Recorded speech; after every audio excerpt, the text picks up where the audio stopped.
நண்பர்களுக்கு வணக்கம். நான் உங்கள் நண்பர் முருகன். எத்தனையோ உருட்டுகளை நாம சந்திச்சிருக்கோம். ஆனா திராவிட முன்னேற்ற கழகம் பெரியாருடைய பயிற்சி பாதைகளை உருட்டுற உருட்டுகள்லாம் அடேங்க அப்பப்பப்பா ஒரு ஃப்ளோவில் என்ன வேணா உருட்டுனா எவனும் கேட்க மாட்டான் அப்படிங்கிற முடிவோட உருட்டிக்கிட்டே இருப்பாங்க. ஒரு வேலும் கண்டுக்க மாட்டாங்க. ஆனா சீமான் தம்பிகளின் கண்ணிலிருந்து உருட்டுகள் தப்பிக்க முடியாது. ஒரு உருட்டு, அருமையான உருட்டு, அது என்னன்னு பாருங்க. எட்ஹெடுவானா என்ற பெண்தான் உலகின் முதல் எழுத்தாளர். இவங்க யாருன்னு கேட்டீங்கன்னா, கிமு கிறிஸ்து பிறப்புக்கு முன் கிமு 23ஆம் ஆண்டில் கிமு 23ஆம்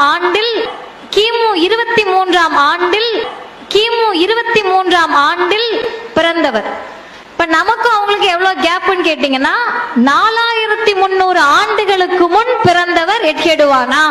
4300 ஆண்டுகளுக்கு முன் பிறந்தவர் எட்ஹெடுவானா. 4300 ஆண்டுகளுக்கு முன் பிறந்தவர் எட்ஹெடுவானா. எட்ஹெடுவானா யார் அப்படின்னீங்கன்னா, மெசபடோமியா. பாத்தீங்களா, இவ்வளவு அருமையா உருட்டுறாங்களே. இந்த உருட்டுவதனி இவங்க யாரு நினைச்சீங்க? வைக்கோலு. ஆனா வைக்கோலுங்க, பிஎல் வழக்கறிஞரா இருக்கிற வேத முட்டா பீஸா இருக்குன்னா இந்த தற்குறி எப்படி இருக்குன்னு பாத்துக்கிடுங்க. இது படிக்காத தற்குறி கூட்டங்கள் இது மாதிரி திராவிட முன்னேற்ற கழகத்துடைய பயிற்சி பாசல் நிறைய இருக்குது. பெரியார் இயக்கம், பெரியாருடைய அந்த கூட்டத்துல நிறைய இருக்கு. இந்த மாதிரி தற்குறி கூட்டங்கள் தான் சொல்ற கருத்து உண்மை போலவே பேசும். உண்மை போல பேசின சொல்லும்னா அவங்க சாதிய கண்ணோட்டத்தோட பாக்குறாங்க அப்படின்னு சொல்லும். ஏங்க இவங்க சாதிய கண்ணோட்டத்தோட பாக்குறாங்க அப்படின்னு சொல்லும். ஆமாங்க, கரெக்ட் தான், அவங்க பேசுறது சரியா தாங்க தெரியுது அப்படின்னு ஒரு கூட்டம் அப்படின்னு கைத்தட்டும். சொல்லிட்டு அந்த கூட்டத்தினுடைய முடிஞ்ச உடனே நல்லா பிரியாணி சாப்பிடும். அதே பெரியார் இயக்கத்து கூட்டத்துல அப்படி முடிஞ்ச உடனே அப்படி புளியோதரை பிரியாணி போட்டு நல்லா சாப்பிட்டு முடிச்சுட்டு இங்க வா அப்படின்னு ஒரு ஆளை கூட்டி எச்சீர் எடுக்க வைக்கும். சாப்பிட்ட எச்சியிலேயே அது எந்த சாதிடா அப்படின்னு கேட்காது. இவங்க மேடல பேசுறாங்கல்ல, சீர்திருத்தம் பண்ண போறேன்னு அந்த சாதித்த. இதுதான் பெரியார் இயக்கத்தினுடைய இத்தனை ஆண்டு கால வரலாறு புடுங்கல்கள். ரொம்ப வருஷமா இங்க புடுங்கணும் தாண்டிதான் ஒரு மயிரும் புடுங்கல் அப்படிங்கிறது தெரிஞ்சு போச்சு தெளிவா.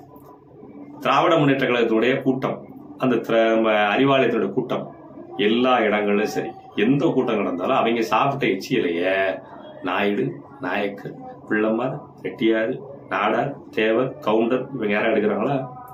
அந்த அறிவாலயத்தோட கக்கூச, அந்த பெரியார் இயக்கத்துடைய கக்கூச இந்த மாதிரி சாதிகள் கழுவுறாங்களா? யாரு கழுவுறா? ஆனா நீங்க இத்தனை வருஷமா இயக்கம் நடத்தி யாருக்கு பேசினாங்க? தெரிஞ்சு போச்சா? புரிஞ்சிருச்சா உங்களுக்கு? இவ்வளவுதான் அரசியல். இது தெரிஞ்சிருச்சுன்னா திராவிட முன்னேற்ற கழகத்தினுடைய முகம் உங்களுக்கு புரிஞ்சிடும். அப்படி புரிஞ்சிடவே கூடாதுங்கிறதுக்காகத்தான் இவங்க கலெக்டரா ரீல் விடுவாங்க. கலெக்டரா புதுசா ஆளுகளை வச்சு ரீல் விடுவாங்க. இப்படி பழைய பேட்ச் போய் இப்ப உதயண்ணாக்கு முட்டு கொடுக்கறது புது பேட்ச் கம்மி உள்ள வந்துருச்சு. இப்போ உதயண்ணாக்கு முட்டு கொடுக்கறதுக்கு முன்னாடி முட்டு கொடுத்தாங்கல்ல நம்ம சுபவீர பாண்டியன், அந்த மாதிரியான ஆட்கள், தோழர் மதிமாறன், அந்த மாதிரி ஆட்கள், இவங்கெல்லாம் யாருன்னு கேட்டீங்கன்னா, நம்ம இப்ப இருக்கிற முதலமைச்சர் இருக்காருல்ல ஸ்டாலின், அவருடைய காலத்துல முட்டு கொடுத்தவங்க. இப்ப அவங்களுக்கு வயசாயிருச்சு. இப்ப புது பேட்ச் கம்மி முட்டு கொடுக்குறாங்க. இப்படி கொடுத்துக்கிட்டே இருப்பாங்க. நாம உஷாரா நம்ம காதுக்குள்ள உலக்கை விட்டு ஓலாக்கை போட்டிடுவாங்க இந்த கூட்டங்கள். கொஞ்சம் உஷாரா இருக்கணும் மக்களே. எல்லா விஷயத்திலையும் ஃப்ராடு. பெரியார் என்றாலே பெரியார் தாங்க எல்லாம், அவர் தான் எல்லாம் அப்படின்னு பேசுவாங்க. நீங்க நம்பிடணும். நம்பலன்னு வைங்க, உங்களை வந்துட்டு சீமான் தம்பின்னு சொல்லுவாங்க. ஏன்னா நீங்க சீமான் தம்பி பாத்தீங்கன்னா கேள்வி கேட்பான். அது எப்படி இல்லையே அப்படின்னு கேட்டா, பத்தியா சீமான் தம்பியாத்தான் இருக்கணும் அப்படின்றாங்க. நம்பணும். பெரியார் இயக்கம், பெரியாருடைய தொண்டர்கள் அப்படின்னு சொல்லிட்டு யாராச்சும் பேசினான்னா ஆமா உண்மைதான் அப்படின்னு சொல்லணும். பெரியார் தான் காமராஜரை முதலமைச்சர் ஆக்கினார் அப்படின்னு சொன்னானுங்கன்னா ஆமா டெபினெட்லி அப்படின்னு ஒத்துக்கிடணும் வைங்க. நீங்க சீமான் தம்பி. எப்பயாச்சும் நீ கேள்வி கேட்டோம், அதேங்க பெரியாரு ஒரு லெட்டர் பேடி இயக்கத்துக்கார ஆளு, இவருக்கு ஊரா போறதுக்கே ஒன்னும் வழி இல்லை. காமராஜர் பெரும் தலைவர், அவர் பார்த்தீங்கன்னா அகில இந்திய காங்கிரசினுடைய தலைவர். அவரு போய் அப்படின்னு கேள்வி கேட்டக்கூடாது. கேள்வி கேட்டுட்டீங்கன்னு வச்சுக்கிடுங்க, நீங்க சீமான் தம்பி. ஏங்க பெரியாருக்கு எப்படிங்க காமராஜருக்கு எதிராக ஜிடி நாயுடு கொண்டு வந்துதாங்க இவர் நிப்பாட்டினாரு தேர்தல்ல. தெலுங்குல பிரச்சாரம் பண்ணாங்களாங்க.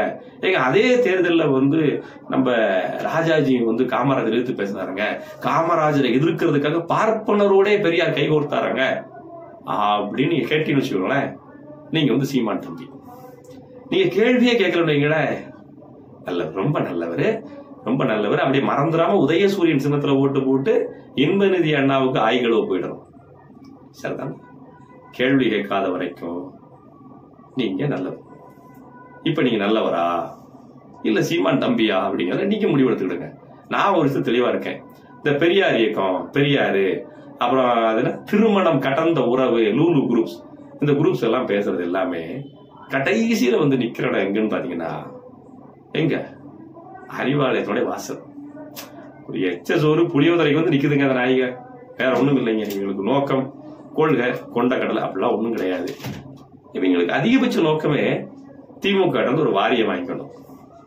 ஏதாவது ஒரு வாரியம் கொடுங்க கேசமா, வயசான காலத்துல இவ்வளவு வருஷமா உங்களுக்காண்டி உழைச்சோம்ல அப்படின்னு சொன்னா, திண்டுக்கல் லியோனி கொடுத்தாங்கல்ல, பாடநூல் ஆசிரியர் கலாம் கொடுத்தாங்கல்ல, நம்ம இவருக்கு கொடுத்தாங்கல்ல, இப்ப நம்ம சுபவீர பாண்டியனுக்கு, அந்த மாதிரி ஏதாவது வாரியம் கொடுப்பாங்க. அப்படி வாங்கி சாப்பிட்டு கெட்டிடுவோம் லைஃப்ல. இதைத்தான் அவங்க எதிர்பார்ப்பாங்க. இதை தவிர எனக்கு வேற நோக்கமும் கிடையாது, கொள்கையும் கிடையாது, கொண்ட கடலையும் கிடையாது. நீங்க கொஞ்சம் உஷாரா இருங்க, கேள்வி கேளுங்கள். ஏன் எதற்கு என்று பெரியார் இயக்கத்துக்காரங்க பேசினா அவங்கள பார்த்து ஏன் எதற்கு அப்படின்னு என்னை சந்தேகப்படு அப்படின்னு பெரியாரே சொன்னாரடா. வெண்ண பெரியாரை எதிர்த்து பெரியாரை பத்தி பேசுற ஒன்னே நான் கேள்வி கேட்பேன்டா அப்படின்னு கேள்வி கேட்டுன்னு வைங்களேன், நீங்க சீமான் தம்பிகள் தான். கேட்பீங்களா? செய்வீர்களா? அந்த அம்மா சொன்னாங்களா, கேட்பீங்களா? கேள்வி. அடுத்த ஒரு பதிவில் உங்களை சந்திக்கிறேன். நன்றி.